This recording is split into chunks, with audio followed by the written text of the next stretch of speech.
Mm, Ah, yeah. we're just learning new things today here. All right. So we are on willpower and motivation. So today we're going to talk about what they are. We're going to talk a little bit about the evolution of willpower research and some practical applications, hopefully. Talk about a little bit of different types of motivation, as well as how do we generate motivation, and then hopefully some time for questions and discussion throughout. Okay. So many of you, when you signed up, I asked you to define willpower, and these were some of the answers that I got from you. So some of them were the ability to motivate myself to do things that better myself or stop myself from doing something that's harmful, the ability to take action to reach a goal. Several people expressed that it's behavior change, but particularly around faith. Um, One individual did put terrible, I'm a spineless jellyfish, which was possibly my favorite response. Lots about mindset. Lots about just the thing that helps us achieve our goals, right? Not making excuses for what you want to do, right? All of these kind of things are some of the answers that we give when we talk about willpower, right? So, where does willpower come? Well, I asked you ladies, and a lot of you had some great answers.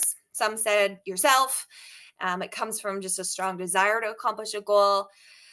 No idea.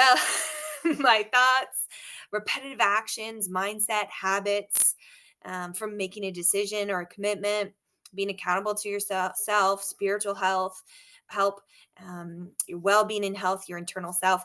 When I polled you ladies, out of the 14 that signed up, 12 of you said that you have some willpower. One said, I have a lot of willpower, and one said, I have no willpower, which I also thought was quite interesting. So, most of us feel probably that willpower is an area that maybe we would like more of.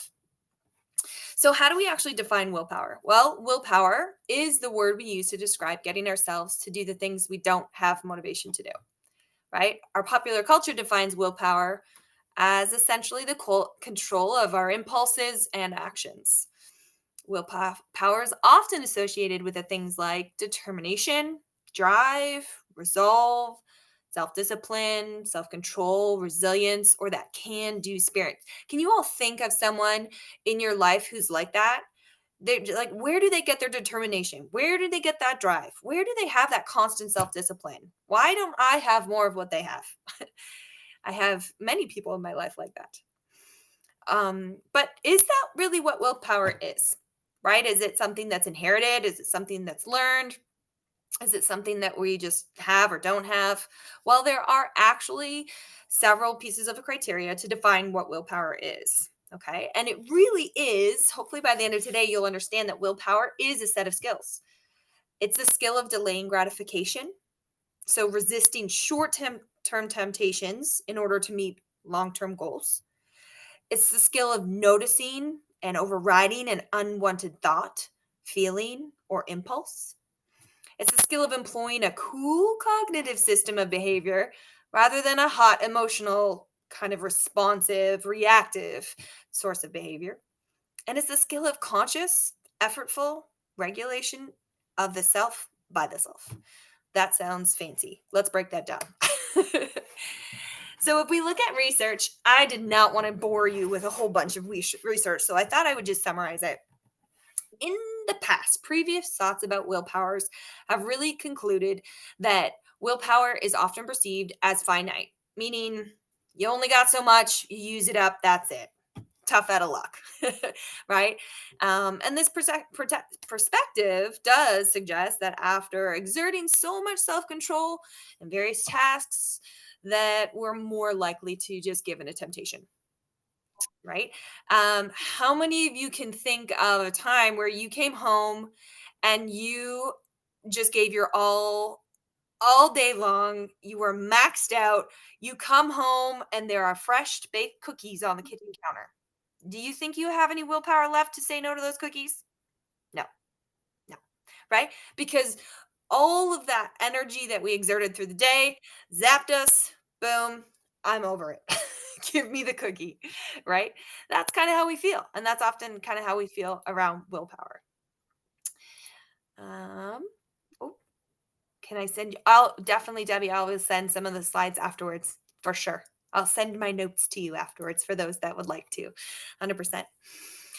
Um, thank goodness there's hope. New research is out.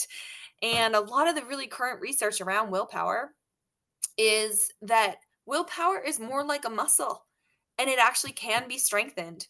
And recent research actually indicates that the concept of willpower as a limited resource might be really oversimplified.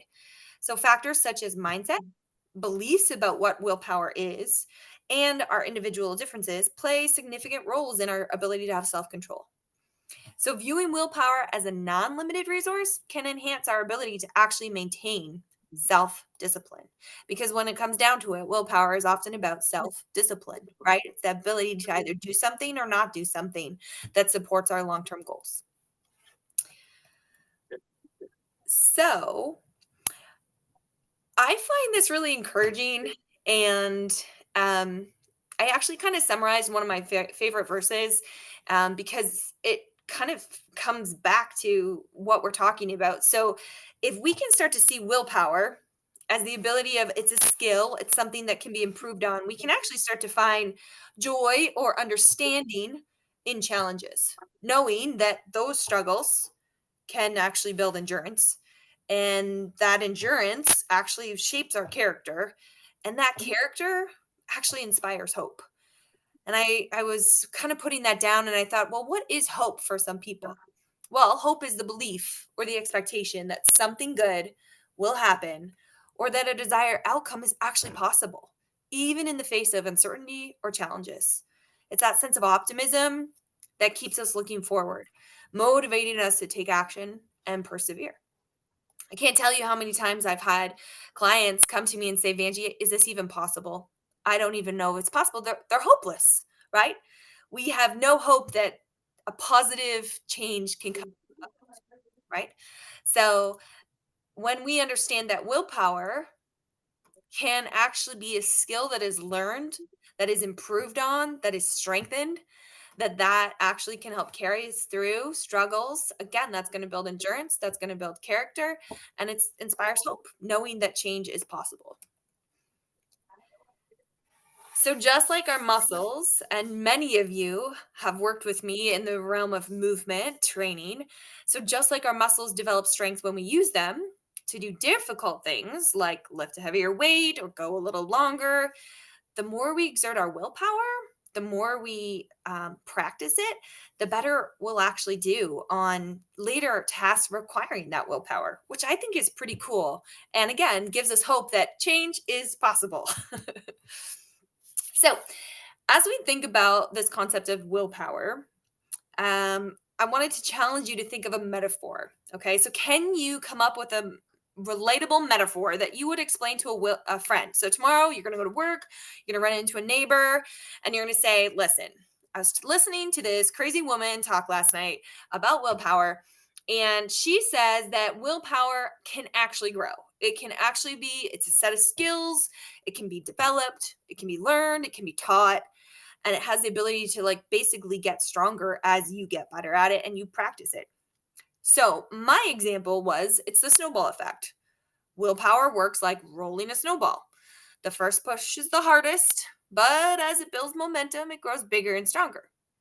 A small, consistent effort, like drinking water instead of reaching for a snack, can actually snowball into bigger wins over time. So, if I come back to your faces, whoop, or your numbers or your names, can you think of a metaphor that you'd be willing to share? You can unmute. And if you think of one that would describe what we're talking about with willpower, can you think of one? Otherwise, you get my other options. Anybody brave enough? We're all going to play shy, I bet. I know, I kind of put you on the spot. I'll give you like 20 seconds to think.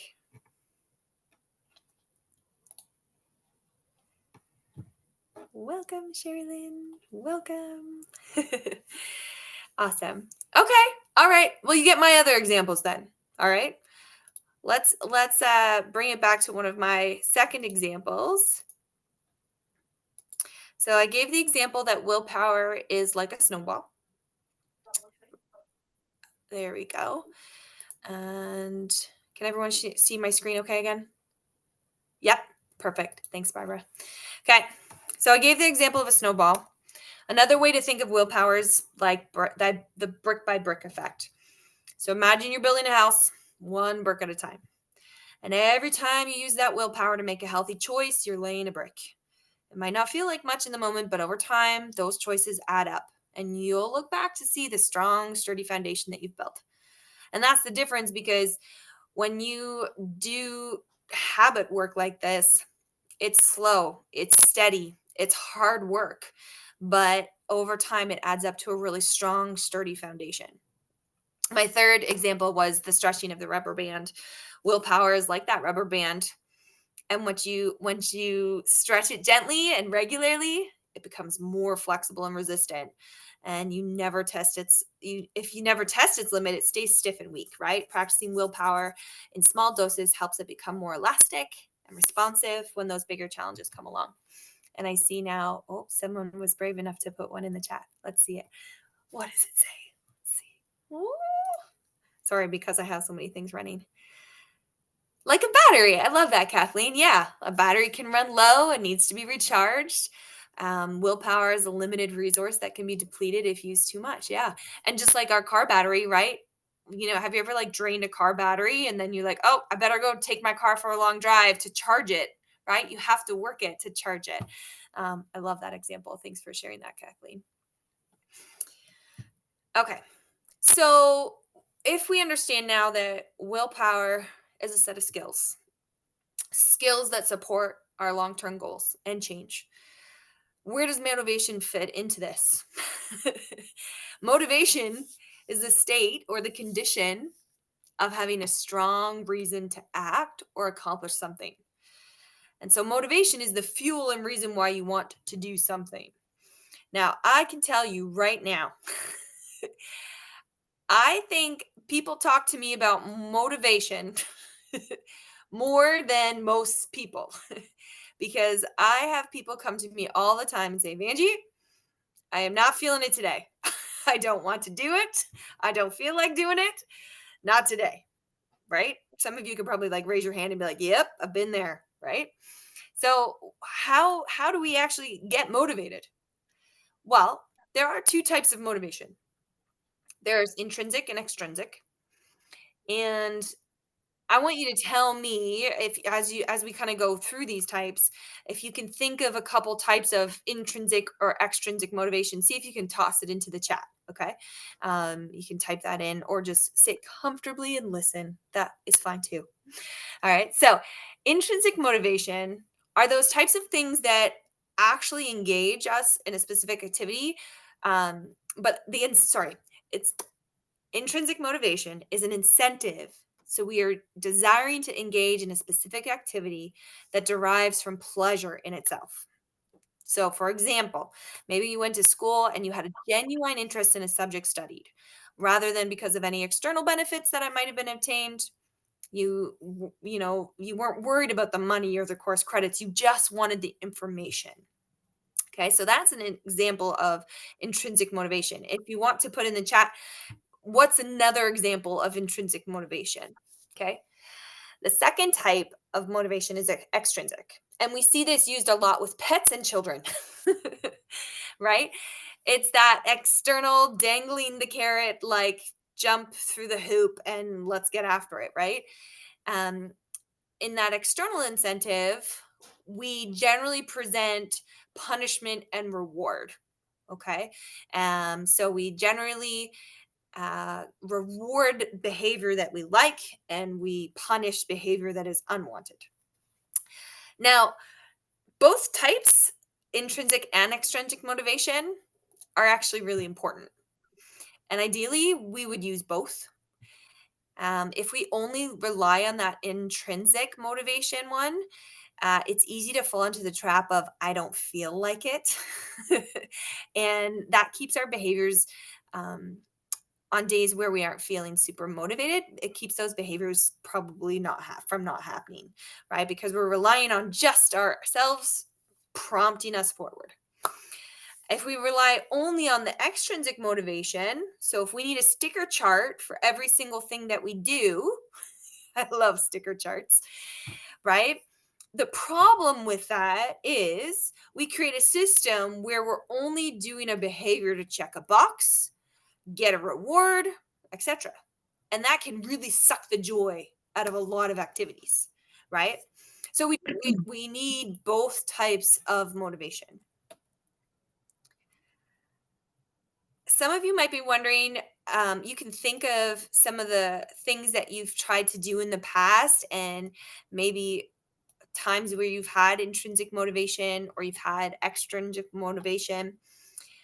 Well, why don't the extrinsic work as well? Okay, so we're talking about rewards and punishments. Because maybe you've signed up for a program before because they've potentially said, hey, you can win this prize. Or maybe you've done a program because at the end of it, they say you'll accomplish this. Okay. Um, One of the challenges is that it's generally for a very short period of time. It's usually used for very repetitive tasks, and it's usually used for like kids and pets, right? Potty training 101. Smarties work great. But the problem is rewards are more important than the behavior itself. Have you ever tried to transition a child from getting Smarties to using the potty to not getting Smarties every time they use the potty, right? That's a challenging shift. They're moving from the external reward of like every time to being, oh, the intrinsically motivated, like I am happy to not be in wet pants, right? We're moving from that external reward to that internal validation. We also start to see that mistakes and imperfections are shameful. And I would like you to take a minute here and when looking at that, why rewards and punishments don't work for long-term change, what one resonates with you the most? Because if you think back to potentially your childhood, potentially your years through college, university age, thinking through some of the systems that you were encouraged to do you deal with a lot of guilt? Do you deal with a lot of shame? Is it because those mistakes and imperfections were really highlighted because you worked in a performance based kind of environment a lot? Um, you only had to work until the reward was achieved. Success was about performance and not personal growth. Um, Sometimes it frames healthy habits like eating well or exercising as unpleasant tasks that you needed to be bribed or punished into existence. I've worked with a few clients lately, and they're like, you know what? My parents used to bribe me to be a part of a fitness class because they felt I needed to lose weight, and now they just have a really hard time motivating themselves to try and do exercise because they're so linked to the previous experience of it just being a reward based system. So take a moment, reflect. Maybe rewards and punishments have really influenced your experience and how it's affected your willpower along the way. This is one little picture that I made up. Focusing on process over outcomes. And if you've worked with me for a short period of time, prepare yourself because I am all about the process.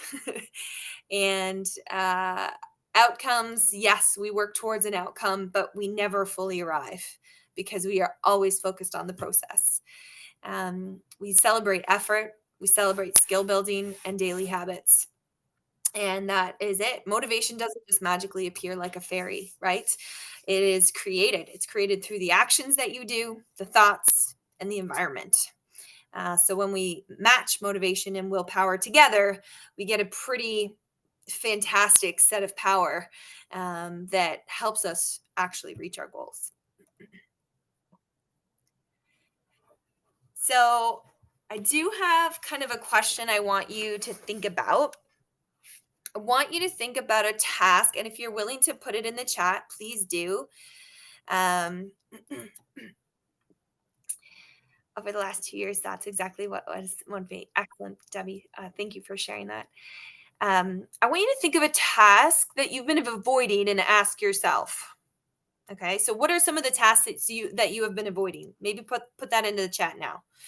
What is maybe it's laundry, maybe it's cleaning the bathroom, maybe it's working out today, yesterday, maybe it's making dinner, maybe it's shoveling the driveway. What are some of the tasks that you have been avoiding? Anybody want to share? Anybody? Type it in there if you want, or you can unmute and say it. Don't be shy. What are some of the tasks that you've been avoiding? Walking. Walking. You've been avoiding walking because the weather's crummy. Yes. Cleaning my fridge. Oh, you guys are speaking my language. Yep. Cleaning the oven. Oh, these are good ones. Okay. All right. Yes. So walking out in the bad weather, cleaning my fridge, cleaning the oven, cleaning the laundry room. I'm not even sure when that last time happened. Creating meal plans, working out, but to be fair, I've been sick with a cold. Yes. So these are some of the daily things that we absolutely avoid. So now I want you to think of that task. Why do you want to do that task? What is the purpose behind doing that task? Anyone brave enough to actually unmute and share what the purpose is, or you can chat it. I'm fine. So okay, so the fridge won't smell. Is it currently smelly, Debbie? Like it? Yes, it does. I'm supposed to do that today, so it'll be first thing tomorrow. Excellent, excellent. Okay, all right. So you want to clean the fridge so that it is no longer stinky. I like that. Okay. What about some of you other folks? You want to walk because it helps us feel better. It helps us get movement in, helps us feel good when we've gotten fresh air, right? So these are some of the things I want you to think when the task that you're avoiding. First of all, why do you want to do this? Okay. How does it connect to your values and who you want to become? That sounds like a bunch of mumbo jumbo. Okay. I'm not going to lie. Some of my friends and my family will say that Vanjie has psychobabble. Well, this is a psychobabble moment. Okay. Brace yourselves. Your values and who you want to become, although it sounds like a very large goal, it's important to understand why are we doing something. Okay, so we want to clean the fridge so it won't smell. And we want to have a clean fridge and a nice smelling fridge because then it's much more pleasant to regularly come in and use the kitchen and cook and make food, right? Which is part of our daily tasks, right? So understanding that that ties into being able to cook for yourself and do it well. Um, uh, the other part is what could be enjoyable about the activity? We often think of the negative impact it will have on us, and that's what stands out to us. But what potentially could be enjoyable about cleaning the fridge, going for a walk, making that meal plan? I'm gonna pick on the meal plan one. If we made the meal plan, what would be something enjoyable? Well, we would have a plan. Heather's smiling. Right? We would have a plan and we wouldn't have to think about it when we go to make it. That would be enjoyable. Okay. What about what was the other one? The cleaning the laundry room. Ooh. Okay. We can think of all the negative things that would happen with cleaning the laundry room. But what would be enjoyable about cleaning the laundry room? Could you imagine going to do laundry in a clean space? Well, we maybe wouldn't dread doing laundry so much. That would be enjoyable because it was a clean space, right? So sometimes we have to flip the dialogue that we have when we are thinking about the tasks that we're avoiding. And we have to think, does this connect to the values? Why is this important to me? The bugs would be gone from nicer weather walking. I like it. Um, I mi I miss the fresh air. I know, I totally we wanna walk for our health, right? But then when it's so cold, it makes it harder. But yeah, the bugs would be gone if we did go outside, and the bugs would be gone from the dirty laundry room and all those sorts of things as well. So we wanna think, "Why do I wanna do it? How does it connect to my deeper values? What could be enjoyable about it? Is there even a small part of it that could be fun, engaging, or satisfying? Hmm. Is there anything fun, engaging, or satisfying about cleaning a fridge? Yes. Getting rid of all the nasty food in there that has is taking up fridge space. You regain real estate. That is a very satisfying part of cleaning your fridge. Or when you go outside and you bump into a neighbor and you chat and you catch up, and all of a sudden you've had a fantastic adult conversation with someone that you didn't expect, right? There could be something fun, engaging, or satisfying about some of the things that we avoid. And last, then, what would it feel like to finish that? Would there be relief? I'm relieved that my kitchen fridge got cleaned. I'm relieved that my laundry room got cleaned. It's finally off my to do list. I'm relieved that I got outside instead of sitting at my computer desk all day, right? Or maybe feel a sense of pride or accomplishment because I'm actually done. I did the thing, right? Now, when you think through those questions about that task that you were avoiding, how do you feel about getting started? Does it feel a little bit less daunting? When we start, yeah, no, we're still stuck in it. When we start to challenge our narrative, when we start to challenge the narrative, it can make a big impact on how intimidating that task feels, right? But sometimes we have to connect it with, why do we want to do it? Is it valuable? What's the purpose of it? Could it actually be enjoyable? Is there something positive that comes out of it? Right? What would it feel like to finish it? If we can start to put our mindset onto those things, it can make a big impact on our ability to start. All right. So that was kind of, I got slightly distracted down the rabbit hole there. We'll refocus here. All right. Doo-doo-doo. All right, let's see. Can you see my screen again? Okay. Yep. Okay. All right. So many of you, I would assume, signed up to this willpower because there is something that you want to do and you feel stuck doing it. So I took a story that I hear often and frequently. And that story is, I'm so bad at sticking to this fitness program.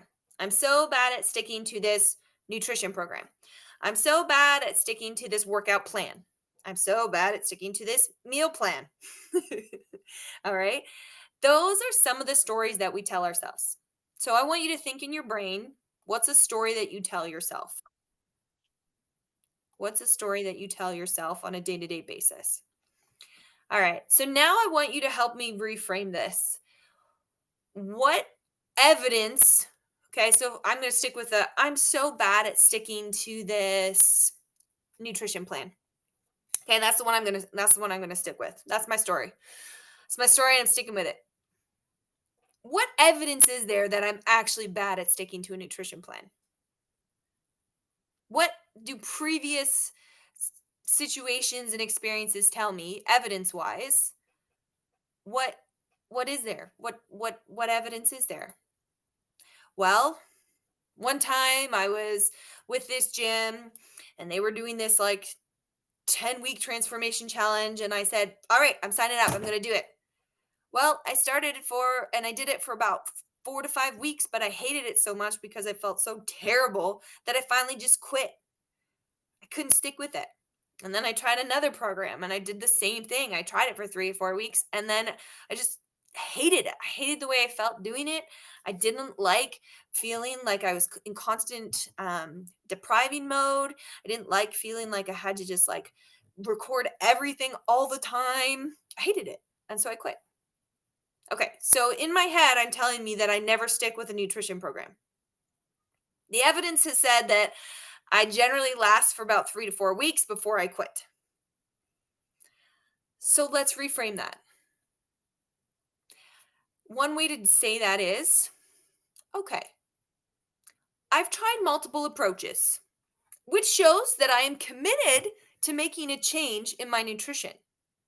However, I need to build on those experiences and understand that those attempts helped me learn what I didn't want to do. Those attempts don't support how I need to function in my day-to-day life.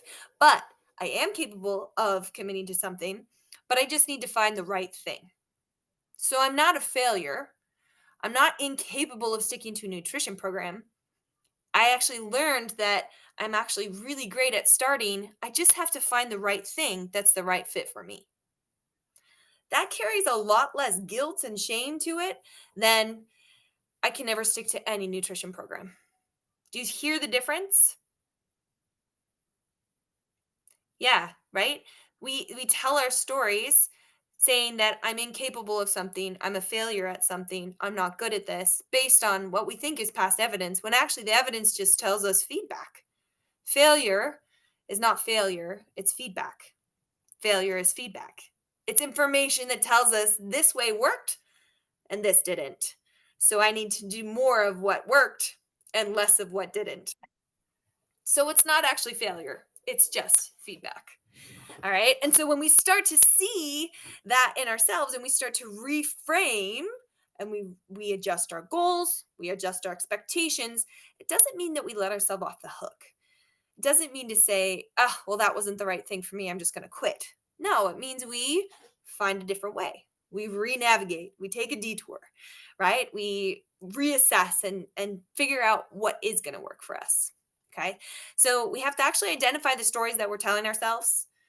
We then actually have to look at the evidence. What is actually happening? Not just what you feel, because quite frankly, feelings lie most of the time.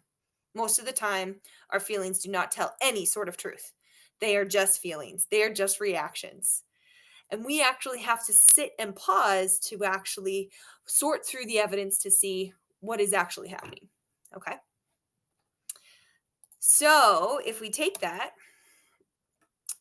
and we start to kind of think through here, well, what kind of things then drain our willpower? Well, experiencing failure, yeah. If we feel it as failure instead of seeing it as feedback, yeah, that can kind of drain our willpower. It kind of zaps our motivation, right? Can anyone else answer any of those questions, whether you unmute or you chat? Is there anything that drains your willpower? How much willpower do you often feel like you have? Or does it ever reset? I want you to also think about, when in your life did you feel like you had the most willpower, or when in your life did you have the least power? I'm going to tell you, the times that I had the least willpower were when I was the most sleep deprived. That's one. Like in early motherhood, I did not feel like I had much willpower. So sleep is a big influencer, and I know that about myself. Probably some of you can relate. Another time is when my schedule is so busy. Anyone else can relate to a busy schedule? You're just to the max, go, go, go. And all of a sudden you're like, I have no willpower to do anything, right? Because you're just zapped everywhere else. Kathleen, I love that. Feeling like you lack willpower in unfamiliar situations when you're out of your comfort zone. Absolutely. Maybe when you're away from home, maybe when you're visiting your in-laws, that could be challenging, right? Um, I love what you put here, Bobby Joe. Unattainable goals, unrealistic goals give me less willpower. Yeah. When our goals are not realistic, when they are set too lofty, too high, too aggressive, it zaps our willpower. Absolutely. Even as seniors, sleepless is a struggle. Yeah, absolutely.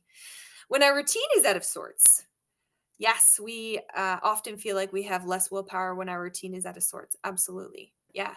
So these are the things that we start to learn about ourselves, right? That impact our willpower, and very much influence things. Yeah. Last line, in between transitions, transitions and seasons of life. Some of you are with little kids, some of you with no kids. Some of you are with teenage kids or kids leaving the house. Some of you are with grandkids. Some of you are with annoying neighbors. Some of you just never know, right? Some of you are just dealing with winter, right? Seasons change, whether it's in transitions of life stages or the actual seasons. Um, Transitioning between stuff is hard, right? It is hard. Um, Absolutely. Debbie, I love it. Your comment, I'm going to bring it up in just a moment. It's fantastic. All right. So I now have to share with you one of my very favorite pictures. Let's see if I can pull it up again for you. Sorry, I don't realize how often I sing to my clients. For those that have worked out with me, I sing cues all the time. I don't really realize it. Share the screen, share the screen. Here we go. Okay, can you see my giant cat? Yes, you can see the giant cat. And I will send my slideshow to anyone afterwards that is interested in it. So I'm going to read this quote. Motivation and inspiration are like cats. I don't have cats. I'm highly allergic to them. But some of you do. They're fickle in their affections and they tend to disappear when you want them around. You can't depend on cats, nor can you depend on motivation and inspiration. Instead, we have to depend on the three S's: structure, systems, and scheduling. Yes. And some of you that have worked with me for a little while have heard me give a little part of this lesson. Bonus to you that you get to hear it in person. What are structures?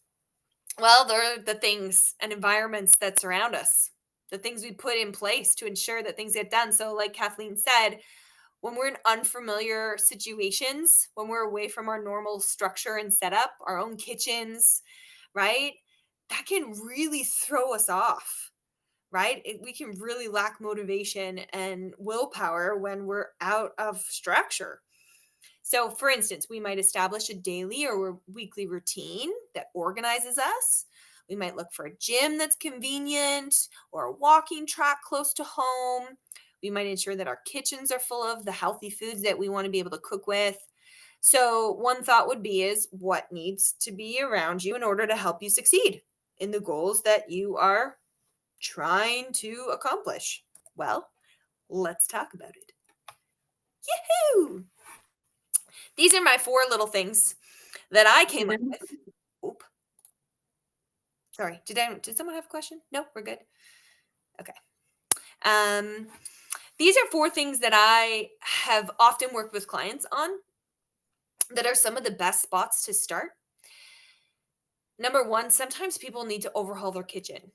Now, I'm not talking about a deep clean and organization of their whole kitchen because quite frankly that's a lot. But I'm talking about like 1 or 2 specific things. Like maybe they need to do a fridge cleanup. Debbie, you're going to clean your fridge tomorrow, okay? Maybe you need to do a pantry purge.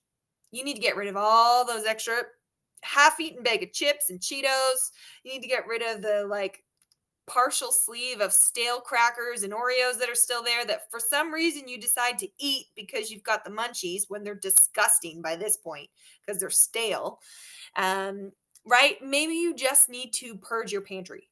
Maybe you need to clean your freezer because you can't even prep or make any extra healthy meals ahead of time because your freezer's so stocked full of other stuff and you don't even know what stuff is in there. Yes, some of you are nodding your heads. You don't know what's at the bottom of your freezer. Do you know what's in your freezer? It's a great question. Another one, this is one that I need to take to heart probably this weekend. A Tupperware refresh. This Tupperware, girls, my drawer is out of control. And you know what? It impacts me because when I'm trying to pack lunches for the next day, or when I'm trying to find that container to put an extra meal that I've made for the freezer and I can't find it, that's really frustrating. And it really zaps and messes with my motivation, right? So maybe you need to do some kitchen overhaul. Maybe you need to overhaul some workout space. I had one friend or one client who was a friend who was so frustrated because every time she had to work out, she had to like pull out all of her weights. And I said, "Why don't you just leave them out?" She's like, "Well, then they'd be in my living room." And I'm like, "What's wrong with that?" "Well, then they'd be in my living room." And so I said, "Well, then we need to find a different spot. If you're not happy with your weights in your living room, where can they go where you don't have to pull them in and out?" Because she wouldn't work out because she had to pull them out of her front hall closet every time she went to work out. Well, that really killed her motivation because she didn't want to do that, right? Maybe you need to overhaul your sleep space, right? There is amazing research right now that's coming out that's showing that chaotic bedrooms really impact our sleep, right? And so if sleep is a major issue for you, maybe you need to take some time and block off a weekend to deep clean your bedroom, get rid of some junk, clear the bed so you can properly sleep on the bed, declutter, right? Maybe you just need an organizational space so that you can meal plan every week or so that you can sort yourself up and not feel so stressed, right? These things actually make big impacts in our lives. So our spaces matter. Our spaces matter. Those are our structures. Secondly, our systems. I'm curious, you can put in the chat, what kind of systems do you have in place? Maybe it's an evening ritual of packing your gym clothes. Maybe it's a morning ritual of making your food for the day. I have a morning ritual that when it's a school day, I make lunches in the morning because we don't have enough fridge space to make lunches at night. So we have a morning ritual of making lunches. In the mornings that I'm waking up early to work out or coach, I set out all my clothes the night before. That's a ritual. That's a system that I have in place. So, what kind of systems do you have in place? I'm curious. Please do put in your chat. What kind of routines? Maybe you have a sleep time routine, a bedtime routine. Um, you never know. You know what? You know what? Who's really great to look at for inspiration on routines? Is your pets. What are their routines? You look at your dogs, you know how people have a routine at night. They like take the dog out, then the dog comes back in, and then the dog probably does like 3 circles, then it lays down and goes to sleep. It has a system. Even your dog has a system. So, what kind of systems do you need to put in place that would help support your goals? Okay. I love this, Debbie. As workout as soon as I get out of bed in my bedroom. Yeah. Working out. Yeah, absolutely. Head to bed at 9. Absolutely. I love that, Debbie. Yeah, you understand what your day looks like and when the best time for you is, so you have a system in place. Absolutely. I love that. All right, let's see. Last one on the S list, scheduling. Here's the interesting thing that I get pushback from a lot of clients is they don't like feeling like they need to rely on systems, structures, or schedules because they feel it's rigid, or they feel like for some reason motivation should just happen. And if I need these tools, then for some reason I'm weak or I'm not good enough. Well, that is a lie. These tools are so helpful and they can be used for the rest of your life. Now, we do often need to find the ability to be flexible in them because rarely does perfection happen. We've all made well laid plans. We've made schedules, we've followed routines, we've put structures in place, and things still fall apart. I think most of you can probably picture something in your brain happening right now, thinking, oh, yeah, I know exactly when that's happened, right? So, when it comes to scheduling, we always do our best with intention and then we roll with it. But you would never just show up to your doctor or your dentist's office and say, "Hey, can you fit me in today?" Would you? No, you would never do that ever. So, in some of the aspects of your health, like taking care of your teeth or going to the doctor, you schedule it.